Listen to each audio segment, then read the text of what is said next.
असं म्हटलं जातं की केदारनाथ मंदिर 5 भागांमध्ये विभागलेलं आहे. पण या मंदिराचा आणि पांडवांचा नक्की काय संबंध? चला जाणून घेऊया पंचकेदार मागील गूढ रहस्य.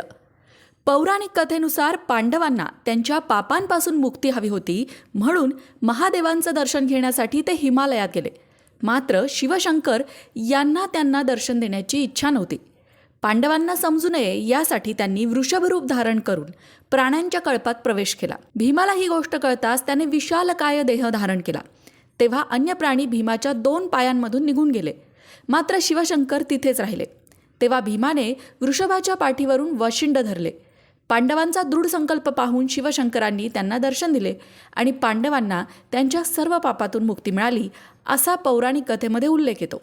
याच वृषभाच्या पाठीवरील वशिंडाच्या आकारात असलेल्या शिवलिंगाची पूजा केदारनाथ मंदिरात केली जाते. पुढे त्यांच्या शरीराचा वरचा भाग पशुपतीनाथाच्या रूपाने नेपाळमधील काठमांडू इथे प्रकट झाला.